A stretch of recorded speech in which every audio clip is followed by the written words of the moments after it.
Good evening, ladies and gentlemen. It's 4:33, so a little over. Certainly want to do our due diligence. I will call to order the joint meeting with the school board, which is continuation of our um, meeting from December, November 9th. Present for the school board is the board is supervisor. I was gonna say. Hooray, I'll slow down, yeah. Miss Nancy Long from Port Royal, Mr. Floyd Thomas from the Mattapan, Mr. Clay Forehand from the Madison District, Mr. Jeff Seeley from Bowling Green, and Mr. Jeff Black from Western Carolina. I'm Reggie Underwood, Chairman from Reading Church. Madam Chairman, you want to roll call, or you choose? Wonderful. Good evening, everyone. From Carrollton County School Board, we have Mr. Sean Kelly, we have Mr. George Spalding, John Copeland, Calvin Taylor, Nancy Carson, and myself, all are present and accounted for. Thank you. Okay. I hope everybody has an agenda. We're going to adhere to the agenda, and we're going to move forward. Item number 1 on the agenda is transportation compensation proposal. That was given to us last meeting by the school board, and I made sure that everybody had an opportunity to receive it. And I hope you've had an opportunity to look at it and digest it. And Dr. Galbert, if you have comments or you want to add anything, I hope you don't want to go through the proposal, the whole PowerPoint, because I don't think it's necessary. No, I wasn't intending. What about the handout you gave us? Do you have that? It was my understanding that Ms. Hall had printed everything that you would need for tonight's meeting. I'm saying, do you have it, the one you gave us at the last meeting? Yes, sir, I do. I think that's appropriate if you want to do that. So You want to go through that, highlight that? I think that's fine. Sure, I have a cover page associated with the presentation that we had passed to Mr. Parton when we spoke during public comment.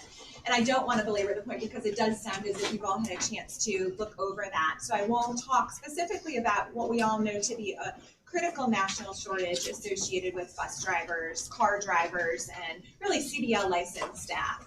And so just wanted to briefly touch upon the employment data, just so that's fresh in both parties' minds. We have 15 current vacancies, 13 drivers and 2 mechanics. In 2021, we've had 10 new hires and 25 separations. Those separations have been retirements. They have been actual drivers departing to join neighboring localities who are receiving higher pay.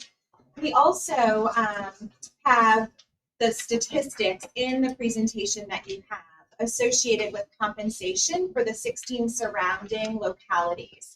And it does demonstrate that we are 16 out of 16 for our starting pay for drivers at a rate of $13.60. When you take the full 16 regions and you average those together, from the lowest being Caroline to the highest, which I believe is Stafford County from the top of my mind, at $22 an hour starting pay. The average salary is $17.15. So I just want us to keep that in mind because the vacancy is having dramatic impacts upon our school division. And the reason being is 75% of our drivers are driving 5 hours per day, and they currently run on a 4-hour contract. So of course they're moving beyond their contractual time. We also have our transportation supervisor, our coordinator, and multiple mechanics who are CDL licensed, driving routes, both AM and PM, and sometimes doing double routes of AM and double routes of PM. We have our current drivers being courted by the regional competitors. We have route delays, which are impacting our parental households in the morning and in the afternoon. The PM delays are impacting our elementary schools greatly. What is happening is drivers are having to conduct more than one route. They're getting to the middle schools at a later time than what is deemed appropriate. And so what has happened is we have support staff and teachers who are staying beyond their contractual hour and having to be compensated for that coverage. And so there is a fiscal impact there, as well as some of our little children getting home after 5 o'clock. And so that is a really long day for youngins, especially our primary students. And then we also have diminished access to drivers to cover field trip responsibilities, athletics, and extracurriculars. So those are some of the immediate impacts that I think are really critical. So ultimately, our proposal for you is for us to consider collectively raising the bus aide salary from $12.26 an hour to $12.75 an hour, which is a 4% increase. Car drivers from $12.89 to $14, which is an 8.6% increase. And bus drivers from $13.51, which is 16th out of 16 in the region, to $16 an hour. And if you remember, I had said the average pay was $17.15. So this actually moves us out of last place, for lack of a better word, and moves us to about 13th in that list of regional competitors. And that is an 18.4% increase based on the base pay for starting drivers. So of course, there are some recurring costs associated with salary increases. So two figures, if we're working on a 4-hour contract, that would be $123,000. If we're looking currently at what is being required of our staff, the cost would be $154,000, and that's because that's compensating for that 5-hour component. And so just for awareness, there was a state grant that came out that stemmed from CARES ESSER money that was funneled through the state. And it came out and offered localities the opportunity to apply for a $50,000 grant. We submitted that very day. We have not yet been informed as to whether we are recipients of this, but we do anticipate a positive outcome. So we would certainly want to utilize those funds. They're one-time funds, so it would help us in the short term, but not the recurring scenario. So we do hope that we can work together with the Board of Supervisors. I know this has been for some of you, and I wouldn't want to speak on your behalf, but I think if I recall, past conversations have indicated some support for some of our support staff, specifically drivers. So we're here before you to talk about what the viability would be to help make this happen. It did go to the school board last night for first read. Of course, second read would be dependent upon funding source. And so we're here tonight just to talk about what would be available associated with your ability to support the compensation for the bus drivers, the car aides, and for the car drivers. Okay. More comments? Any from Board of Supervisors regarding this request? I guess it's a request, is that correct? That would be an accurate statement, yes, sir. Okay. Any comments from? Are we just counting on the increased pay, just people that to start driving, or what? And it's definitely one of the selling points. And I do have Ms. Foster, our Director of HR, with us. And we did a recruiting event, Mr. Forehand, and we actually drew in a number of interested parties. And we've also been recruiting internally. For example, last evening, one of our bus drivers spoke at public comment, and he said he is beating the bushes himself. And the minute someone asked, what is the starting salary? And he repeats the $13.60, that their response is, gosh, I could go to McDonald's or go to Target or go anywhere in the neighboring area and make more than that, and also get some benefits that are very healthy. So that has been our response. So we do think that it will help us, one, prevent us from losing our current staff, but hopefully be a magnet for some new attraction for recruitment. Okay. Ceiling, any comment? How much was left in the budget last year in transportation? I do not have that categorical amount with us, but it's definitely something that we could provide to you. I can tell you overall, if you give me a minute to turn the page. Look for that. Can I ask you a question? Yes, Mr. Thomas. How does this relate to agenda item number 9? Transfer from transportation. That doesn't relate. We had requested that amount be pulled from instruction versus I think it was facilities and maintenance and transportation that was earmarked by the Board of Supervisors to reduce. And that budget isn't as robust as instruction. And so we earmarked that? When you held your Board of Supervisor meeting on the dais, you based on your request. No, sir, we requested instruction. But during the meeting, it was stated that it was going to come from these two categories. I'll wait for 9, but. okay. Sure. They just Well, remove it. In relation to, that's why I guess I'm asking, because number 9 is fiscal year 2021 transfer 300,000 from transportation to this construction category. So it appears there's 300,000 that wasn't spent last year in transportation. And if you've got that in transportation, because the amount didn't go down last year, why wouldn't we just go into that budget-wise and use that for salary? I don't have our FY21 numbers in front of us, so I can certainly get that information back to you, but I can assure you that that would not be accessible funds based on the conversations I've had with our CFO. I can tell you in FY20, I don't have FY21 in front of me because of course that audit has not been completed fully at this time. But I can tell you in FY20, Mr. Sealy, did you have a question? You sure your audit's not completed? It has not been fully earmarked for direct release and consultative purposes. Okay, You okay. say it hasn't or has? It had, It has been, that's what I thought. But it's my understanding that there are a number of matters that are still being ironed out, considering the CAFR and things of that nature. I've not Okay. heard from Marcia, so tomorrow's the date that it will be released to the APA. All right, so Okay. I'll move on. Beyond that, not to get lost in the weeds, No. FY, We're in the weeds already, sorry. okay, but I'm happy to pause because I don't think that. I think the question is, does the board have an appetite to give these, to release funds for school for additional money for this year, this fiscal year? Is there any appetite? No.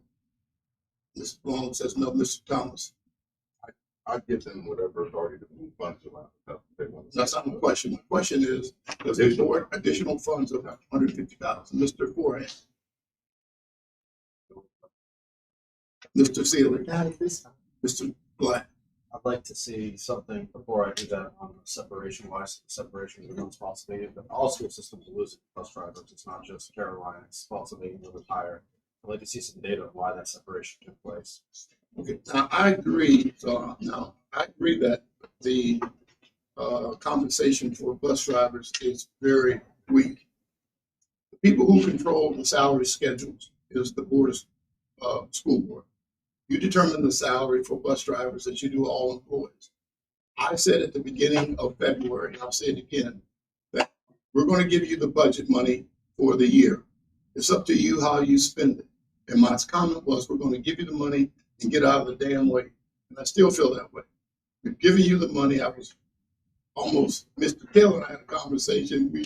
We went back and forth, and I think it's, and I talked to the chairman. She felt like I was out of place and saying something inappropriate. I'm telling you, you have your budget. It's your responsibility to work within your budget.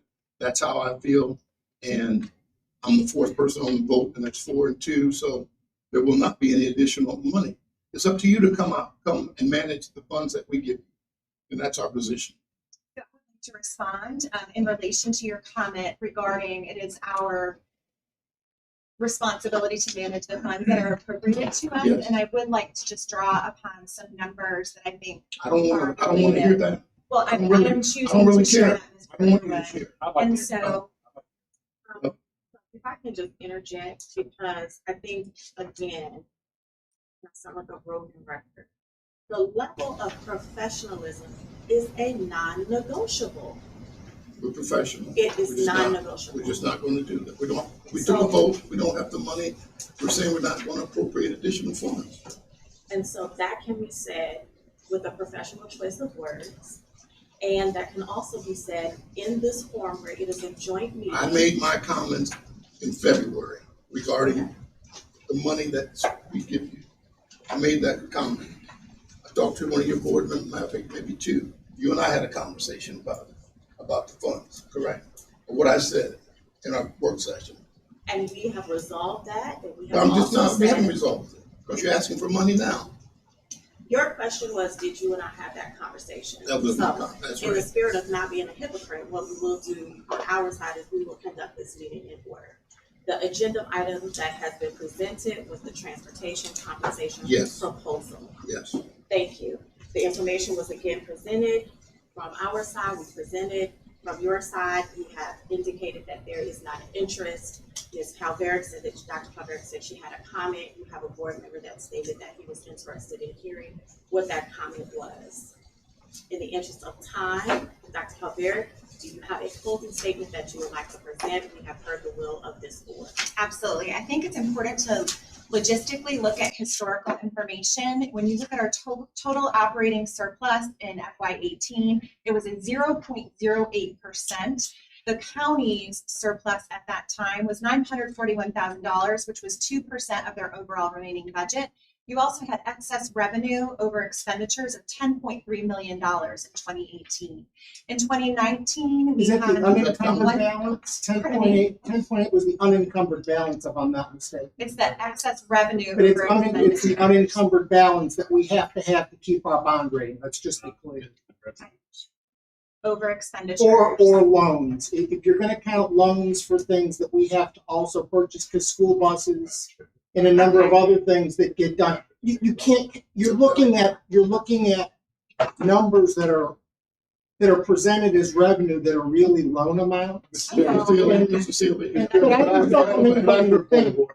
we're not being relevant to either one. The fact that the county budget is not relevant to the transportation issue, neither one of those are relevant. If I could ask a point of order, we stick to the topic at hand. I agree. And I just want to point out that the percentage that I'm sharing just demonstrates that we don't have surplus at the end of the year, that we are fiscally sound stewards of our money. And by being a 0.08%, a 1.22%, and a 4.45% in a COVID year, demonstrates that we do our due diligence and we don't have ample funding to move forward with such a large increase of salaries for transportation. So that is the Dr. connection I Calvert. was drawing with data. Dr. Calvert, Thank you. the budget, and nobody's saying you're not good stewards. Nobody's saying that you, from my perspective, and I try to get the perspective of the board. We do a budget. You assign funds categorically. If you want to move money through the categories, that comes back to the board. But my position is, and the rules of this board is that you have the ability to spend your transportation money the way you choose. We're not going to interject. You make the salary schedule for bus drivers, for car drivers. This is nothing new that's coming before us from county level, the state level, across the nation. There is a shortage. There are issues we recognize, but that's for you to manage. And that's my position. And your position is heard, and the position of the board is noted. Thank you. Thank you. I think we are clear to move on to item number 2. Item number 2, in the way that we have presented these, in the interest of time, so we can make it through the agenda. Dr. Calvert, could you please give the update and the kind of information that we have to share on the call? Certainly, the information that we provided was just an overview of our current understanding of the project. And so we provided just some project funding, management, start date, anticipated and completion date, softball practice begins information, some summary of facts, and project photos that were reflective of the current status. But what we really were hoping to receive was just an update, potentially from Mr. Whiteman or the board in relation to the series of questions that we had included. And so I don't know how you would like to best go about doing that, but in the absence of regular meetings about the project with all parties at the table, we think it's important for us all to be on the same page. Mr. Whiteman, would you like to interject on behalf? Yes, sir, I would. I'm really kind of surprised that this is even up at this level. The Board of Supervisors asked me to redo the softball field. I met with the school, Mr. Monroe, the athletic director, Marcia, and the maintenance guy. They told me what they wanted. I'm giving them everything on the list except for lights and irrigation. The work's ongoing. I'll be honest with you, supply chain, if everyone's missed out is crap. So I did get the final delivery of what I need on Friday. It got dropped. And I go through this list. This list was never presented to me. If it hadn't been for Mr. Parton, I wouldn't even have known about it, and I wouldn't have attended this meeting. But this list of 16 items, I've never done a project where I've had 6 or 7 armchair quarterbacks looking over my shoulder. I've been here 17 years. I've done multiple projects for the county and saved $690,000 in taxpayer money. I'm going to finish this project from when the schools told me they needed it. I don't need oversight. You're getting a state-of-the-art ball field, except for lights and irrigation. To answer these questions, I mean, if you got specific questions, I'll answer them. But I don't have time for this. I told everybody I don't email. So if you have a question, call me, and my phone hasn't rung. So I work for these 6 folks, and they trust me to get it done. I guaranteed the schools I'd have it done. I don't know why I haven't. What's your thoughts on inside? Absolutely. We have multiple emails associated with inquiries, and I understand you've been communicating at different points via phone.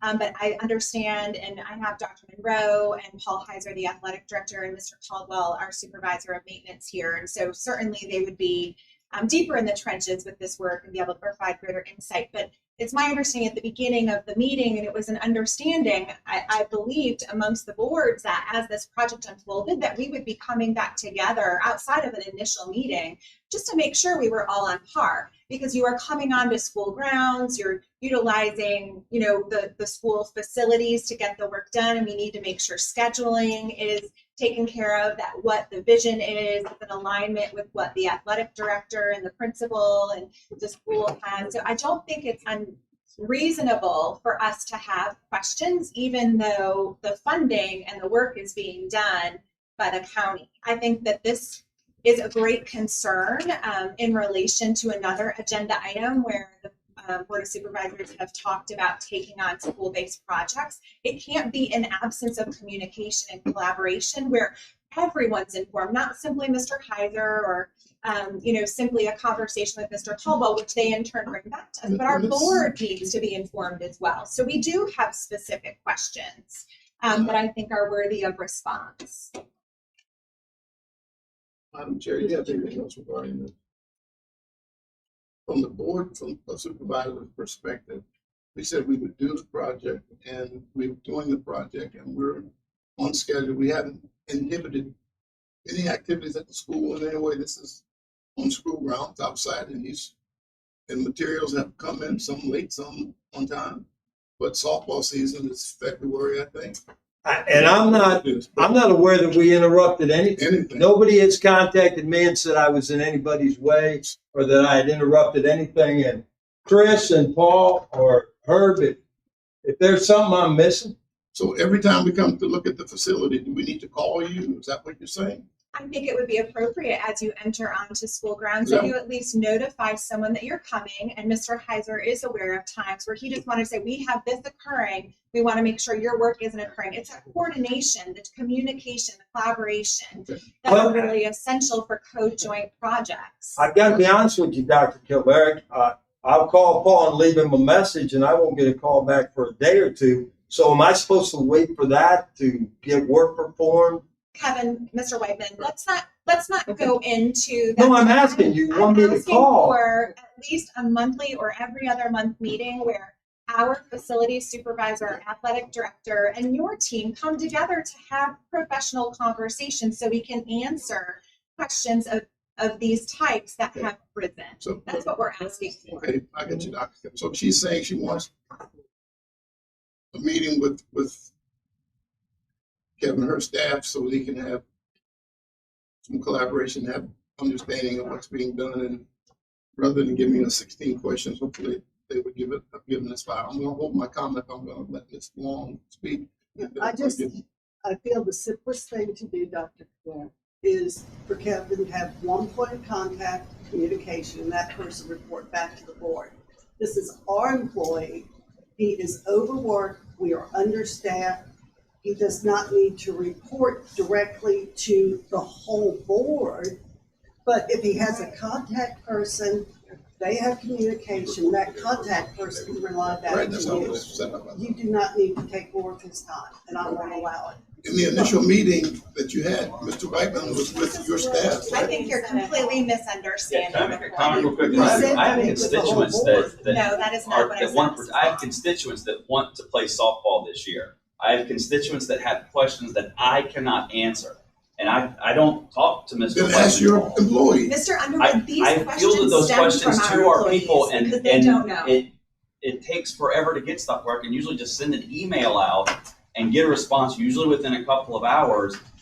I cannot tell my constituents, oh, in a couple of days there's 5 steps that have to go before I get the information as to whether or not we're gonna have everything ready to go. But Mr. Kelly, your staff produced this document. I did.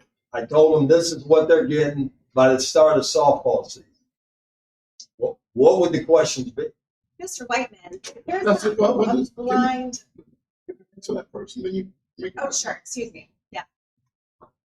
They said they wanted ready for the start of the softball season, and that's the list they provided. I hear stuff about the lines not being correct, that there's still handicap accessible, and I know the project's not done, and that's the best answer that I can give them.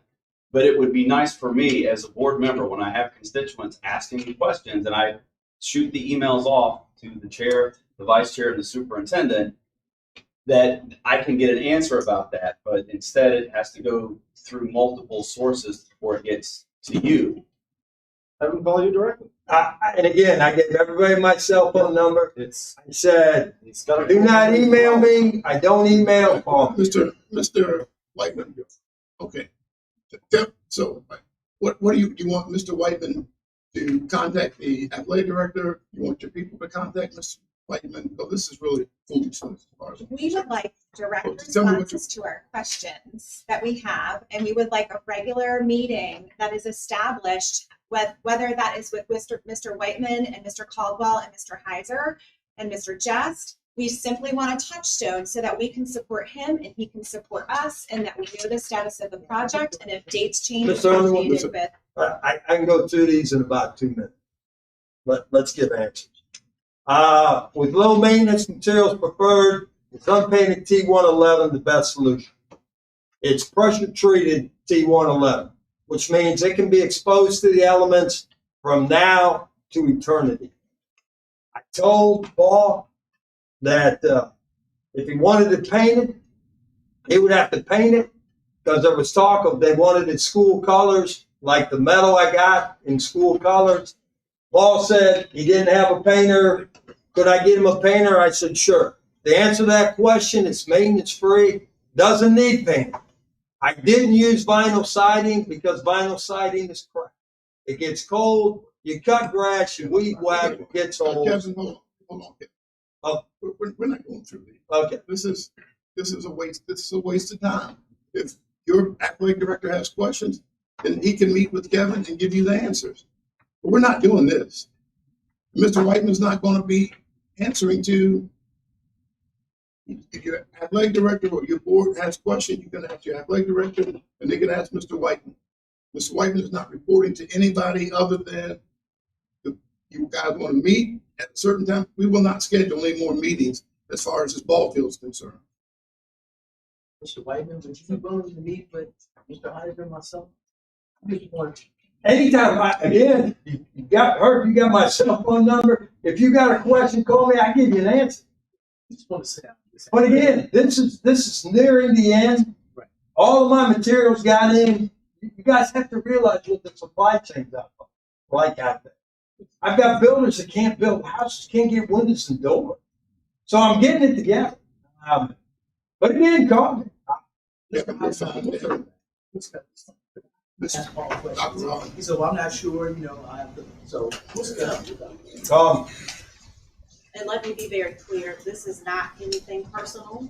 But I think in the context of the conversation of taking over projects in terms of oversight and that sort of thing, the expectation and the process is what keeps hanging these boards up. There's no process. There's no process. And when there's no process, then there is offense to be taken and we're not working effectively and efficiently. I'll be the first to say, I have a great respect for you and the work that you do, period. And so let me just clear that so that there is no offense in the room. What I'm hearing is that there has been an elevated level of awareness of the need for communication and that you all can handle that. If you would please schedule a meeting on a regular basis so that as a school system, we are aware of what is happening on our property and work with the subject matter expert. Any of the questions that we have, we can continue to list them just like this. And you are well capable and able to provide an answer to those questions where we are informed. And I think what we're saying is it's not okay to just wait until the end to have that communication, but it's a two-way street. Are we all on the same page? Yeah, but Dr. Robbins, Yes. when this first started, your committee met with Mr. White. You didn't meet with the board. We just told Mr. Whiteman we'd like to get it done. You guys met with Mr. Whiteman and you produced a list. Mr. Whiteman has followed that. If there is a question, I would think that the process, that you say is not a process, would continue and you guys would call Mr. Whiteman and say, we have a question, and he would answer, and you'd either accept the answer or not accept the answer, and we would move on. So my statement is, are we at a place with that understanding where we can move on to the collective? Yeah. Now, I need to say one thing regarding to Mr. Kelly's comment. The reason the county is doing this project is because one of my constituents was hurt on the softball field.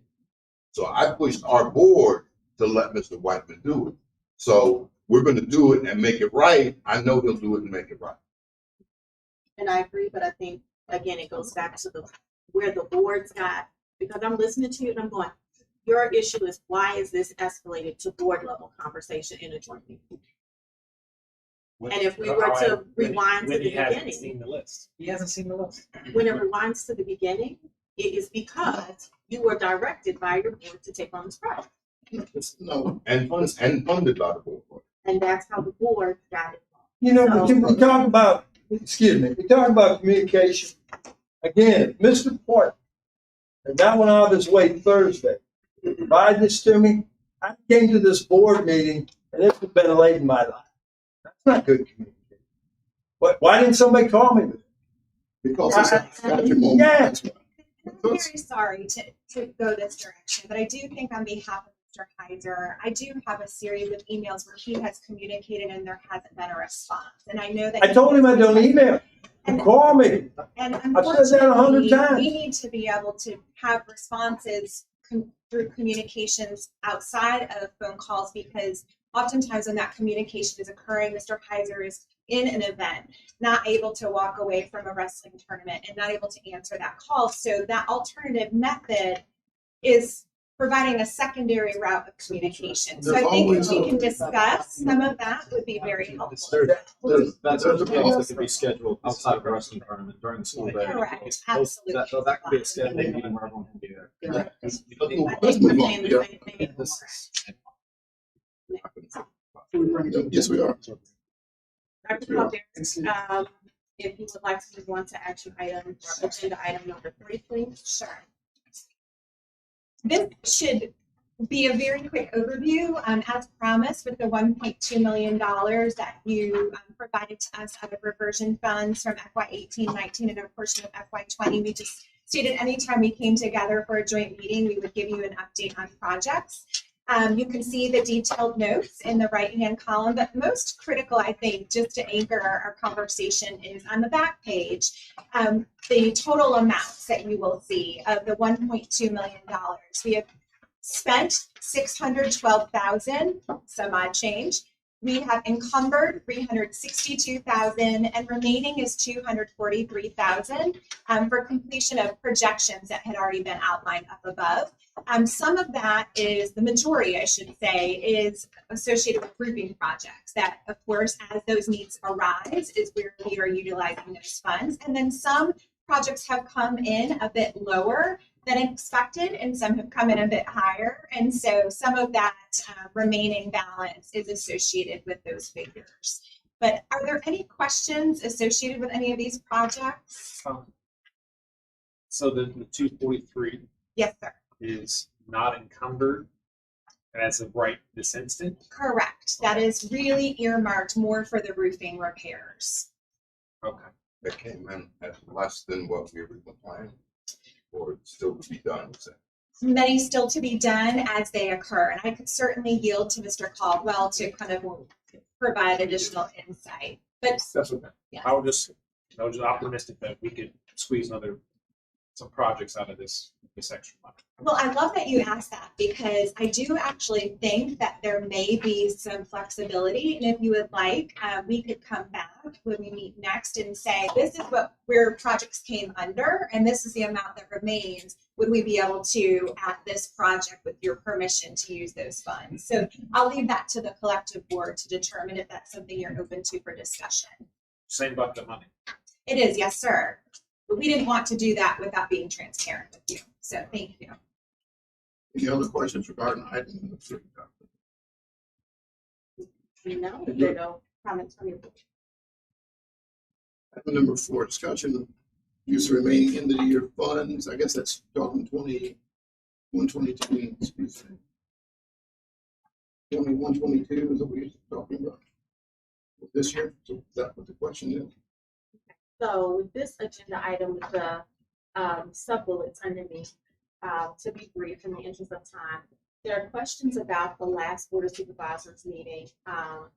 Those that were here in person and those of us that watched virtually, there were comments from the board about new county positions, oversight of CIP projects and reversion funds.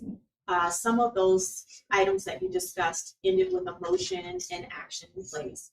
Other items were just a topic of discussion that did not have any action items. None of those conversations were anything that we had any knowledge of in terms of hearing them for the first time. And so we had some questions about the origin. What was the catalyst for conversation or consideration for the county assuming CIP projects in terms of oversight?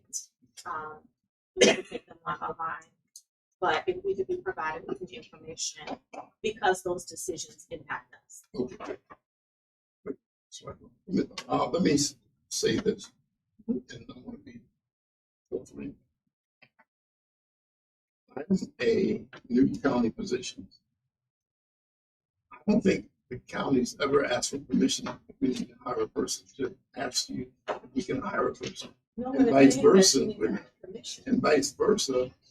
You've hired positions and we didn't have to ask you. I think that's beyond the purview. We had a discussion of county needs, and it's our responsibility as members of this board to make sure we have people to do the job effectively.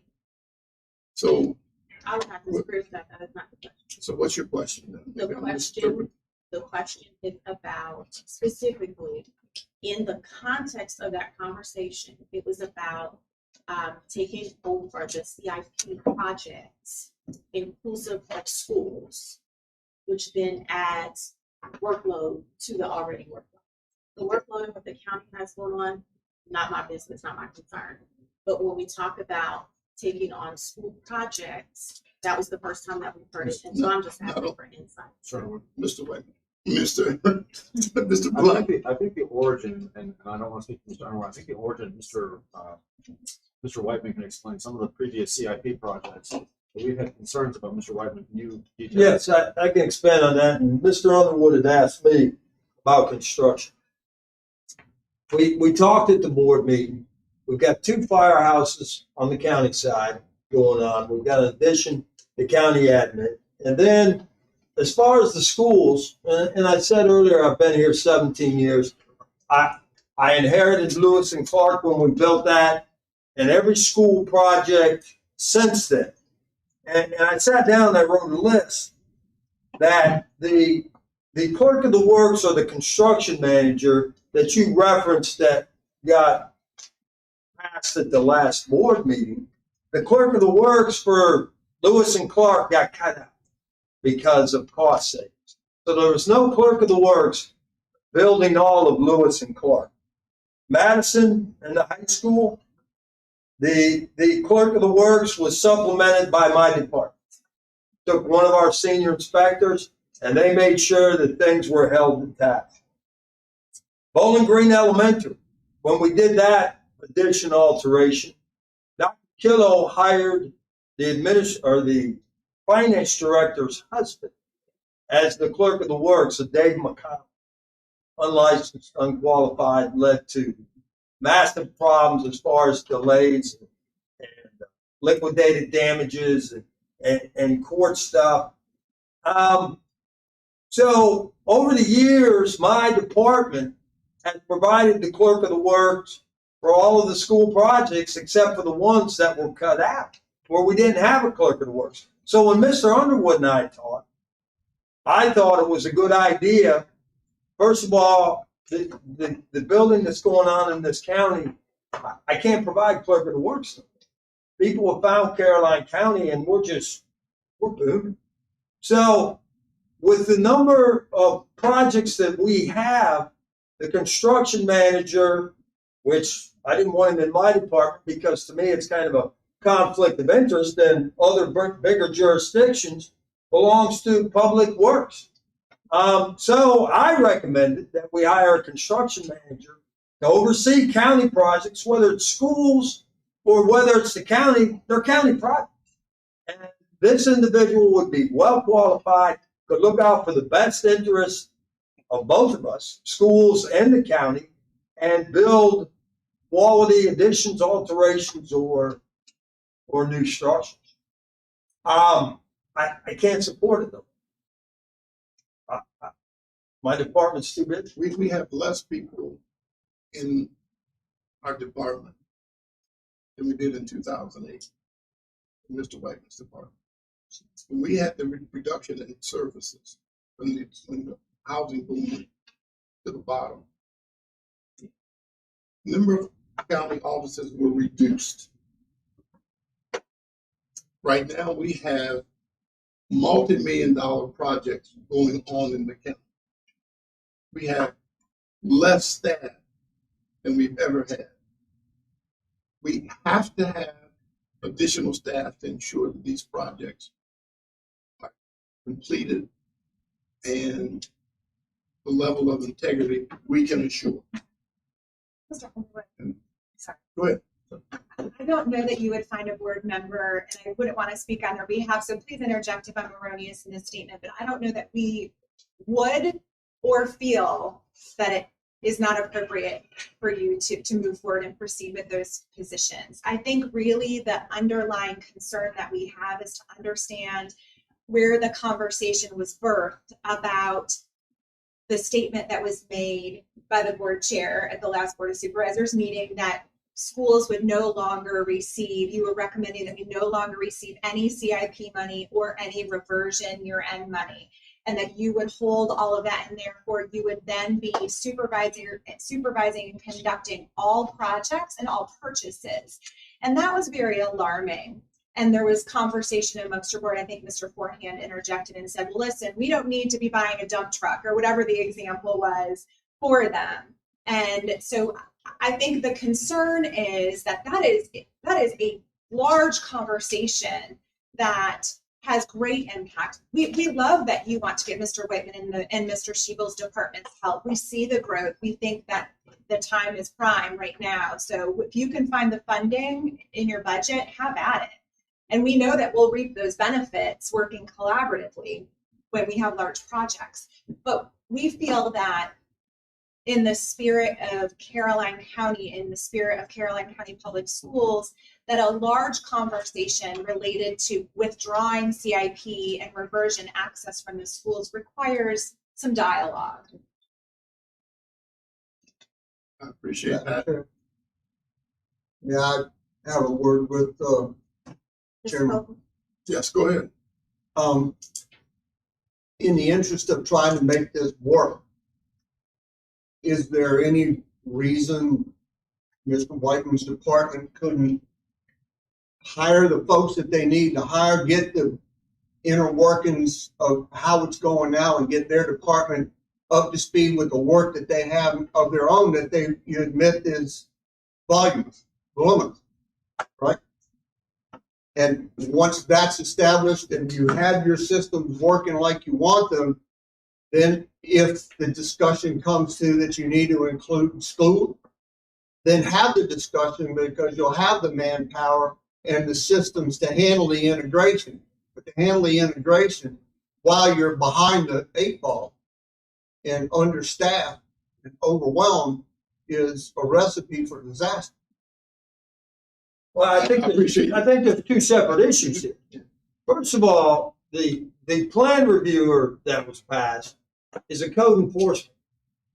He has nothing to do with the construction manager. He comes out of high. My revenues by state law are to offset the costs of my department. My department can't make money by state law. It's in the Uniform Statewide Building Codes. So this plan reviewer is self-fed out of my department. So that's not any county money at all. It's permit fee money. The construction manager, the new position, we want to get up and running with Mr. Schiebel because of all the county projects that we have that are going to be on. To answer my question, so we're not hiring for you. We're hiring for Mr. Schiebel's department. Whatever it takes to get you guys, the county, whether it's your department. I got you. And so you've got your section, your silo working like you want it. Mm-hmm. Effective, cost effective, manpower effective, and everything. Then integrate a large purchase and construction project like we're projecting that we're going to have. If population continues to grow, we're going to need more schools. There is no other answer to that. We're going to have to buy land. We're going to have to build, $50 million plus buildings. More than one problem. Why would you integrate something that large or the potential for that large into something that you're overwhelmed now? That's above my pay. That's the question that I asked. I got it. This was all part of a discussion because we didn't even have a job description. But it is, if any of us that have talked about hiring and adding staff, you want to know that there is plenty of work for that person. Doing capital projects for schools was a piece of that body of work that the person could potentially do. Now, we don't even have an applicant yet. So to think that we're going to take over anything in the near future is bonkers. Okay? So this conversation is premature to the extent that we're not taking over any projects. I didn't expect an answer. It was a rhetorical question to bring up the potential problems and way forward without feeling like that the schools have just abdicated all, responsibility and authority over our purchasing and construction. Agreed. And I think that as a bit of theater, that the softball field debacle that we went through tonight was the precursor to this discussion right now. Well, and it's debacle, I don't like having to sit through. Well, y'all got to get that side working properly. It just makes sense. Get our side working. I'm gonna tell you this right now, Mr. Copeland. I'll go back to my February statement. My position is, and I've talked to my board members, that we don't need to have meetings like this because you're responsible for the money that's given to you. You're responsible for teacher pay raises. You're responsible for the bus driver's salary. You're responsible for your aides. You're responsible for the millions of dollars that the taxpayers of Caroline County, who are the biggest employee, give you. That's your responsibility. If there's a shortfall, then naturally you would want to, we'd have a discussion. But the responsibility for this, the CIP money that comes back, reversion money, it comes back to the county. Goes back, it stays in the county general fund. The county will have some say so about reversion fund. We may have to use reversion funds from the sheriff's office for another project. We've been saying that we're going to give the money back to the entity that it came from. We can't do that anymore and justify it all of the time. So I say it goes back into a process that we have control. We have a discussion. You have a CIP project. We sit down and we prioritize those projects. We sit down with the construction, and then we have a conversation. What's priority number one? What's priority number two? Some of them may go through, some of them may not. But it's my belief, and I've talked to Mr. White, and I've talked to several of my board members. This just shouldn't be this way. Every time there's a shortfall or you run into an issue, you say the board of supervisors should give us money. I can't go to the taxpayers every time something happens and says, give us more money. We had an 8-cent tax increase, 6% inflation, appraisal of 25% for this community, which means $100,000 is worth about $94,000 now. That's a reality that people are dealing with. So, Mr. Underwood, Yes, if I ma'am. can, excuse me, if I That's can okay. interject, because I want you all to be respectful of your meeting as well. I think the vote almost just got entirely missed just now. I think that the point that we're both saying, Ms. Bryan, I appreciate your comments, is that if there is discussion to be had about a process that changes, reversion funds, school construction, which we generally do, and there is a shift to that, there should be a conversation because we are duly elected boards. But we don't, let me say this, because I haven't said anything, but we had, it was an agenda item on our board. We had a discussion. So because when you put this on an agenda, you all expect an answer. And we just got job descriptions. We don't have employees. This says to me, we expect, when I put something on my work agenda, I want an answer to. And this says to me, we want an answer, and we don't have an answer. So I don't know why we're discussing this when we as a board haven't even made a decision, haven't looked at the first resume, but we're sitting here tonight looking at this, and I don't understand because it's way premature. She said the process. It's not about No, this isn't a process or anything. This is premature because as a board, we haven't been down this road yet. We had a discussion that you all decided you needed to hear more about. We're not done. That's what I'm hearing is you need to explain to us what was said by Mr. Copeland is you need to explain to us why you're doing this. And I just don't think that's where we're at yet. And I can respect that you are at a point where you feel you can provide a response. We're really not looking for an answer this evening, Mr. Seeley. What we're really hoping for was just to open the door for further conversation as you move forward. But Dr. Kelly, Just please let me finish. In relation to, Mr. Colley and I have had a conversation, Mr. Seeley, I have.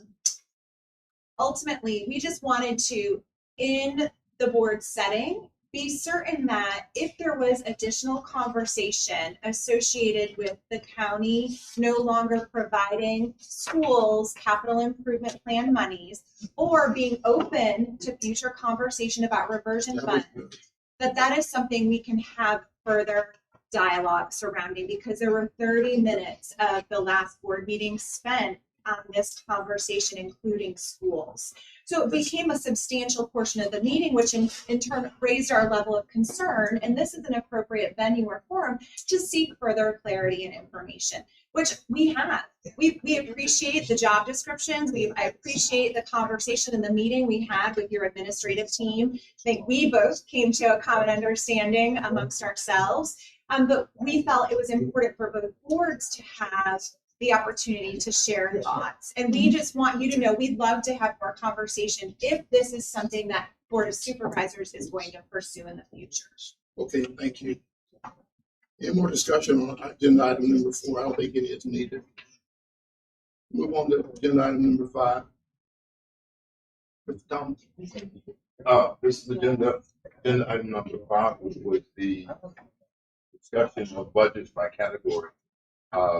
Last Monday, December 6th, I sent an email back to all the board members, Dr. Calveric and Dr. Rollins-Feld, to clarify that I didn't want to discuss all of the budget, but just the instruction line item.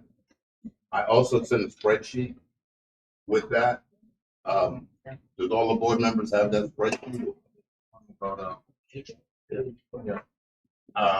I have some copies that I can pass out just in case. So I'll go ahead and start while we pass out the copies. But what this particular item pertains to is teacher salaries, because that's within the instruction budget, and this point if you pass those along. I, for one, have said over and over again, I believe our teachers need to be paid more. I don't think there's anybody in this room that would disagree with the fact that our teachers need to be paid more. I do want to thank Mrs. Smith, our new financial director, who did something for the first time in my recollection, and she put together a 5-year audit. In that 5-year audit, I'm going to admit that I'm a bit of a numbers nerd, so I paid particular attention to that instruction line items. One of the things I noticed, and we spoke about at our last meeting, was the difference in the actual adopted budget. The adopted budget is what the Board of Supervisors votes on and gives to the school. So that's the only control or thing we have in the adopted budget. There may be changes made by the school board, but as far as the county Board of Supervisors is concerned, the adopted budget is what we are responsible for. At our last meeting, I noticed a discrepancy between what the adopted budget number was and what the actual budget numbers were. And I believe I mentioned that, as I said before, I had a conversation with my school board representative and Dr. Calveric in the summertime, but this was our next meeting. In this spreadsheet, which has a little more data, you can see that the adopted budget for 2018 was $30.8 million. The schools made a change because it says their final budget is 30.3. So that's $500,000 that was missing. Then there's 248,000 remaining, close to 800,000. In 2019, the two numbers are the same. All these numbers come directly from the county system. So they're the school numbers, county numbers. In 2019, that number is, again, 800,000 unspent in the instruction category. 2020, that number is 1.3 million unspent in the instruction category. And all of the teachers have contracts, so that salary number is a constant number. You know, in June, all the contracts you sent out, what your instruction number is going to be, for the most part. The other thing in the spreadsheet that we have been doing, and I'll admit we have been making a mistake, is we haven't increased your budget from the actual number. We've increased your budget from the proposed number. So, for instance, in 2019, your budget was increased $1.3 million from the actual budget. That's not the proposed budget. Let me finish. Actual expenses? Actual, your expense number is better. That's not a budget, that's actual. Actual expense number. Actual expense number. We increased your budget in 2019, $1.3 million over what you spent in 2018. Those numbers are all there, and you can follow them on the spreadsheet. In 2020, we increased your budget 1.6 million over the actual number spent. And in 2021, that number looks to be 1.9 million. We don't have their actuals when we prepare the budget. Right. Remember that's June 30th and. Right. These are the, right. We have to work from budget year to budget. Right, but that's just saying what we are doing those increases over what your actual number was after we get your actual number. Correct. So we can't budget You can't budget on your actual number. We don't know. But the reality is in 2020, you got $1.6 million more for instruction than you spent in 2019. In 2021, you got $1.9 million more. So I'm saying there are plenty of funds available for teacher raises based on what your actual number was and what the budget was. Now, Dr. Calvert prepared some things that had percentages, and I understand. I'm saying you do a great job as far as fiscal stewardship. The fact that there is this much money in a line item with fixed costs says that we either have an accounting issue or we need to make sure that this money gets to the teachers. And that's my point. And I appreciate the clarification you've just provided. If everyone would take a look at the document that we offered to you in the Thursday packet called Instructional Budget and Actual Expenditures and Surplus, I'm going to reference that and will do my very best in the absence of our Chief Financial Officer to answer any questions that are too deep into the weeds associated with this information. So that's the back side of the document. It's It's the 2019 and the 2021. Yes, you have 2 pages. There we go. Yeah, absolutely. So there Now, are covers before you 18, start, 19, Will- and 20, not 21.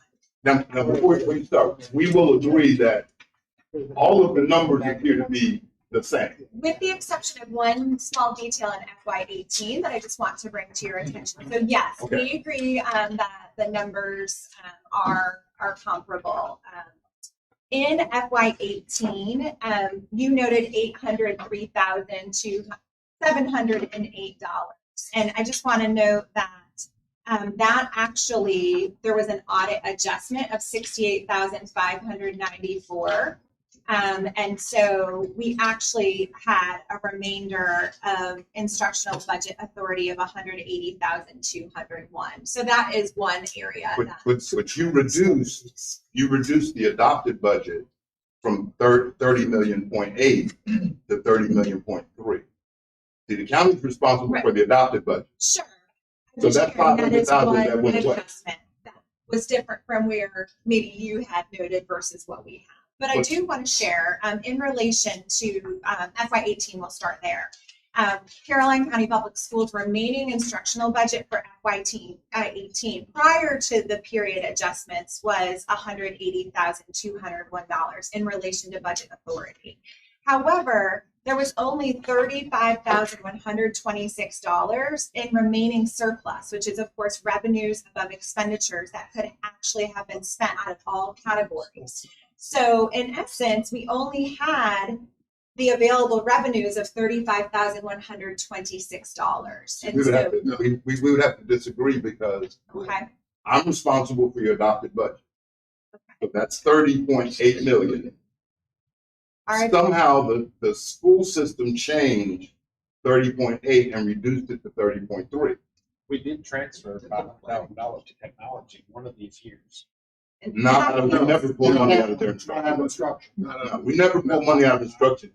We would stayed in their budget. We would have actually been standing on tables to pull $500,000. I'm fairly. Mr. Cully, please, real quick. I'm not positive, but there was a shortage of ADM in a couple of those years, which meant the state money coming back was reduced significantly after the March 31st ADM. So they had to curtail spending. In 2018. And I don't remember which years, but in some of those years they were But over the budget, over ADM of what the kids actually showed up. And so they're not allowed to spend money they don't. Mr. They don't have the Coleman. revenue. So that 35,000 that she's got highlighted, that's all the audit said that they had over revenues, over expenditures. That really would have been the limiting on all accounts. and that I would go along with. except for the 500,000 that was changed from adopted to final, which, I agree, they put that somewhere, it went somewhere, but Right. either way, they couldn't have spent it. But this is. The 800, the 500, if they spent that 500 instructions, it would have had to come from somewhere else. In all their other categories. I'm just looking at instruction because I want to say, I told Coach Spalding that I wanted to give raises to teachers. I've been here before saying I wanted to give raises to teachers. If we're given 1.6 million in 2020 over what they spent in 2019 and 1.9 in 2021 over what they spent before, that's a lot of money for raises for teachers. At the end of the FY18 fiscal year, our operating surplus was 0.08% of our total budget. And I understand percentages, and I'm a numbers guy. I can make I'm those not numbers look certain how good. you think we can create salary increases when we don't have the revenue. And I will tell you, we came in, our projection, Mr. Underwood, of our revenues was 0.1% accurate. All of that, We are projecting with great all of that is accuracy. fine. That's not 0.1%, you're doing a great job, but where's $1.9 million? in instruction. Just in instruction. That's In the question. 2021, just in 2021, you spent 30 million, 0.9 in 2020. You asked for 34 million. We gave you 32.8. That's $1.9 million more than you spent the year before, just in instruction. Where did that money go if it didn't go to teacher raises? Because you're asking for teacher raises. So really what your question is, how have we spent our categorical fund? I don't really care about that. I care. It's simplistic. Instruction Okay. category. No, the reality is we gave you $2 million more almost. How come that didn't go into teacher raises? And that's my real question. Mr. Underwood? Yeah. One of the things, and there are, believe it or not, and just in general, there are supervisors up here who really, I know there's this belief that certain supervisors don't want to help the schools, certain others do. But when there are supervisors that ask questions, this is a response that was from Dr. Calveric to Mrs. Long. And Mrs. Long had asked that same question that we're talking about. Good evening, Mr. Parton. This email acknowledges receipt of Mrs. Long's extensive request. While the inquiry may appear feasible, it should be noted that there is not a singular report that can be effectively and expeditiously generated by staff that collectively outlines the following multi-year, 5 years, multiple employment categories and expenditures by subset. So I think that's what we're asking for here, and it's saying it's really hard to do. Before determining our ability to divert valuable human resources to this task, please define the purpose and use of this data. I'm going to tell you something right now. When someone FOIAs me for information, I don't get to ask them why they're asking for it. I have to provide that information. I can't say, hey, look, you're FOIAing me because, hey, look, whatever. I can't ask that. When someone asks me for the information, it is needed. And I'll be honest with you, I was shocked to read this. I was shocked that this was coming from Dr. Calveric. Once received, we will evaluate the school division's ability to meet the requesters to find parameters of excessive report creation by CCPS employees. Which Mr. is Black, part of can FOIA, we come Mr. back? Black. Mr. Black, can we come back to that? No, I mean that's I wanna dealing go with back. it, but that's dealing with it. It's dealing with it, but I want to go back to the numbers because Well, that's what she was asking for. right, it is. And But my point is, these numbers are irrefutable. They're the numbers that come from the county finance system. They're numbers that are reported to the county finance system by the school system. Sure. I believe everybody wants to do a good job. I have said over and over again, I'm going to stand on the table for teacher raises. But I obviously did that because here's 1.9 million over what you spent last year. 1.6 million over what you spent the year 1.9 before. was left over. That was the COVID year. no, We're not talking, that's just over. smoke money. Look at the spreadsheet that I gave you and look at the extra lines that I added. Look at the difference requested versus adopted. There's a difference adopted versus actual. There's an increase over the previous budget line. So you can see, as Mr. Cully said, when we do the budget, we don't have your audited numbers. So we don't know what your actual numbers are. We do our budget wrongly, because that's not how you do it in the private sector. We do your budget based on what you ask for. But if we give you $1 million more based on what you asked for, and you didn't spend $1 million, we're basically giving you $2 million. And that's my whole point. If we're giving you $2 million extra dollars, a step is what, 400,000, 500,000? So we should use that money then for steps for teachers like the next year. You should have spent that money in the current year. That's what I'm saying. You should have spent that money in the. And we And did. based do our on this, proactive Here's $3 million worth of money that should have been spent just because we, for the first time, got an audit with actual. 6 or 7 Moving steps. forward, then, like any money we have left over that we haven't spent, we could use that for next year. To say, Well, you need to tell me where this money, you need to tell me where this money went first before we talk about moving we give it forward. all back. You gave it all back. For time's sake, because it is 5:44, and I do want to make sure I walk away with a good understanding, because it appears as if what we've created is still not yet addressing the true question you may have. What I hear you saying, and please correct me if I'm wrong, is that you need a better understanding as to how our instructional category breaks down, where our money is spent within that line item.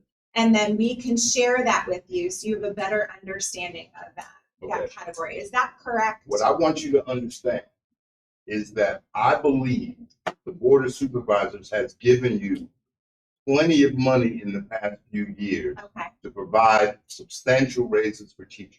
Okay. Since that has not happened, I need to know what happened to that 1.9 in 2021, the 1.6 in 2020, and we haven't, well, I haven't had a chance to talk to Ms. Smith today. I intended to, but the audit's in, so I need to know what the number is in 22 that we gave you over what you spent in 21. And again, instruction is pretty much fixed cost because you tell us you have contract, right? We got to get the budget done by May, so you got contract. You know what? You know me as a teacher, I'm going to make $40,000, so it's not like my salary's flexible. No, there are a number of line items within that category. Compensation, of course, would be the largest component, but there are a number of other aspects, and we're happy to detail that out if that will provide clarity. And we also will identify what you're referencing as the 1.9 and the 1.6 overage. And if you have other data points, please feel free to email that to me. I believe the spreadsheet is pretty self-explanatory, and if you can work within that and say, okay, we really didn't have this, we had that. Sure, That's we're happy fine, to do that for you. these are That was numbers that not were the reported to the understanding that we had coming into tonight. So I think we have clarity at this point. Can I just say one thing? Yes, sir, Mr. Taylor. The issue here is the 1.3 or 1.9 million that you're saying that we had left in instruction that we could have used for teacher salaries. Let me finish. What I'm saying that's wrong. I'm not saying that you didn't spend them. Whatever the number was. That's more you got, probably. Whatever the number was. What I'm saying is we're talking 35,000 left as opposed to the number that you gave. The only other thing I would say is there are other issues in instruction other than teacher salary. We don't just pay teacher salary out of that money. We purchase books. We do all kinds of. No, you got a book line on it. But what I'm saying is instruction does not just include teacher salary. But the bulk of instruction would be teacher salary. If there's $1.9 million in the instruction category for something else, I need to know that. Okay. It also has been the addition of new positions as special education needs have come about, or mandates that aren't fully funded through the standards of quality. So that would have absorbed some of that overage as well. So we'll outline that for you so that and that's all part of what we do, because we gave you raises this year, or we thought, we don't know. We gave you raises this year You just gave us money. Right, you're right. We gave you the money, just like the money I'm You talking. just gave us money. We gave you money. We gave you money this year for raises to match what the state gave and the non-SOQ people. Right? Right.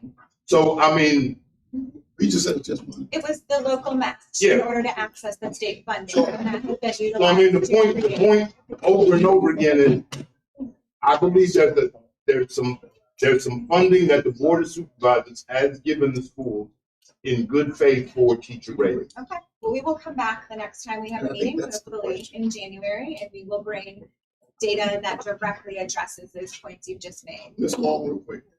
That's my question. What I would like to get a better feel of the school system as a whole. What I was asking for is, give me 5 years, how many teachers, what that budget was. We don't need to break it down by names or individuals. I don't need to know a number.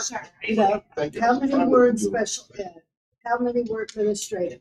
How many were maintenance? So I could say, compared to what your student ratio is, what departments have grown and maybe what departments haven't grown. Because I don't know that. And if you don't know how many paychecks you printed out a year in what department, it seems to me that would be too exhaustive. But perhaps by the time we meet again, I can just get a simple graph of the departments and how they have grown over the years or decreased over the years. When we received your report, I immediately went over to finance and to instruction to talk about what type of reports are readily accessible. The reason I did respond in that manner, Mr. Black, just to provide you with some insight, was because what was requested was far more exhaustive than what we are currently generating in our report system. So it would have required extensive manpower to produce what was requested. So that is when I responded. Mr. Cully and Mr. Parton and I communicated separately.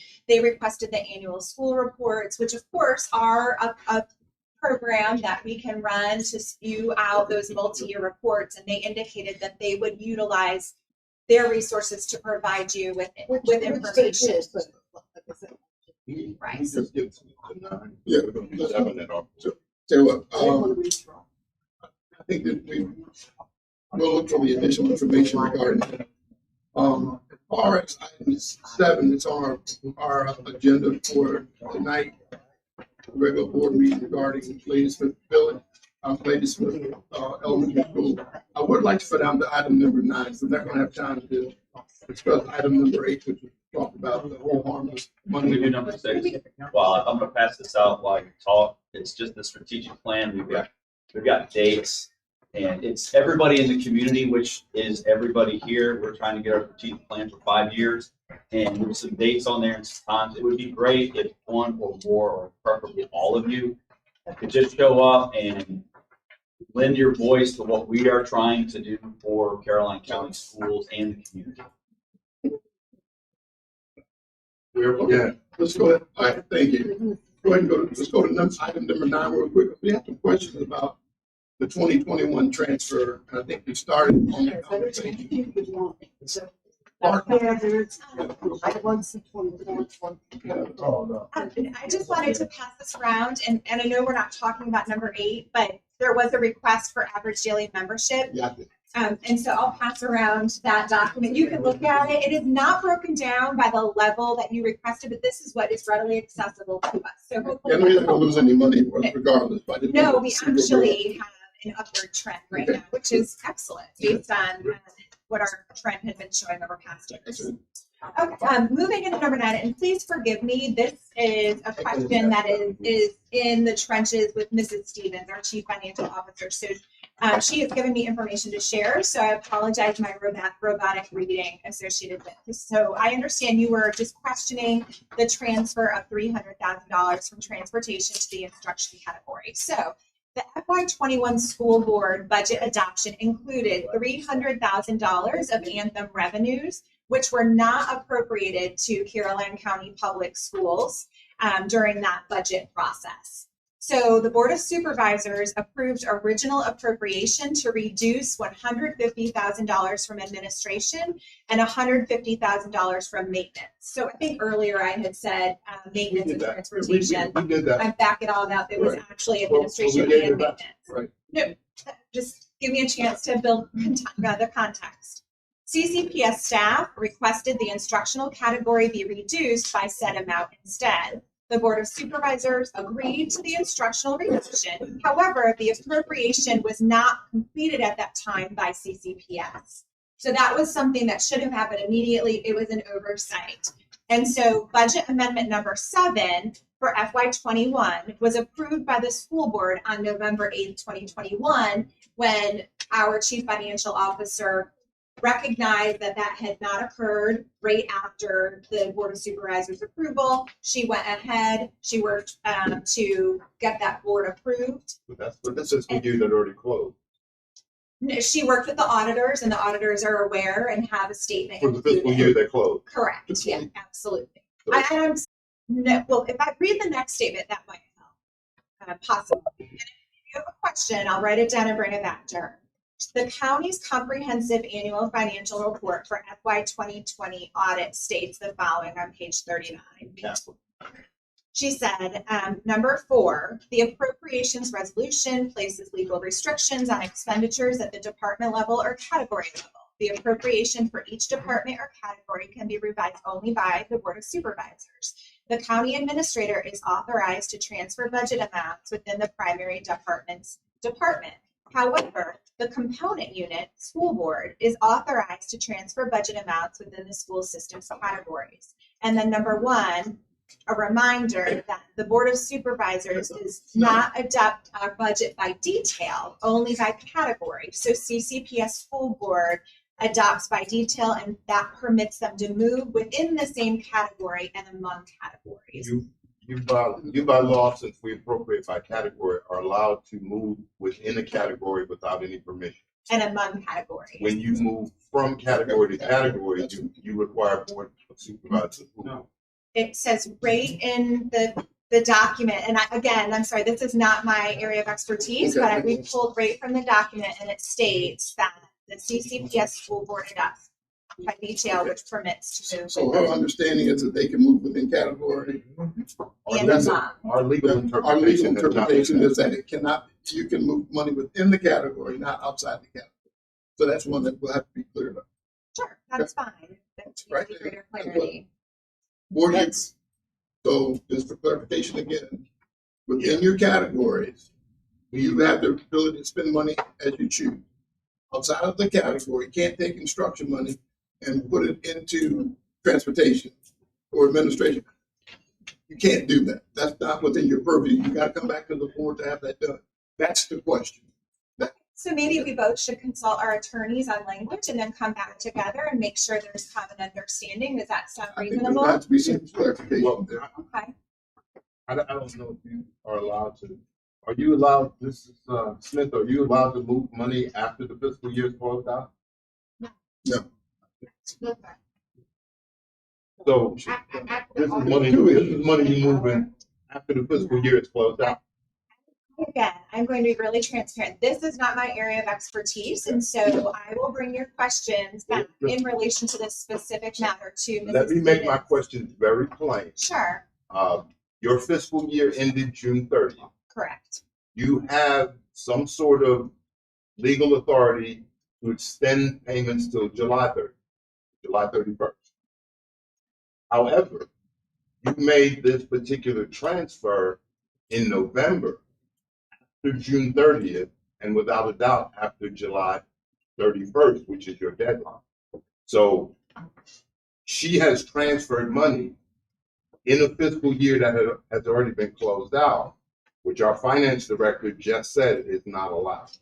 This was done, I know for a fact, in consultation and approval by the auditor with the statement included. So that's all I can share. I don't have any more insight than that, and I wouldn't want to pretend to know more.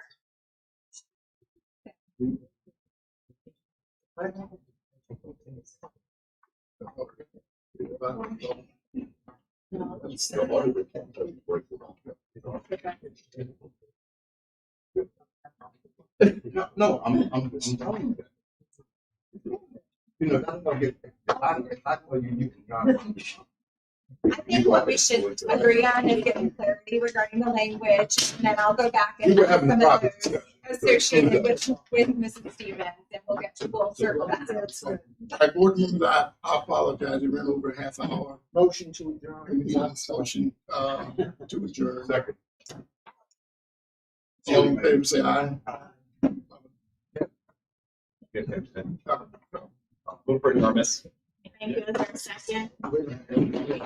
Second. All in favor? No,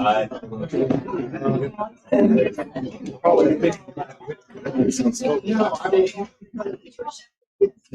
so if you call me,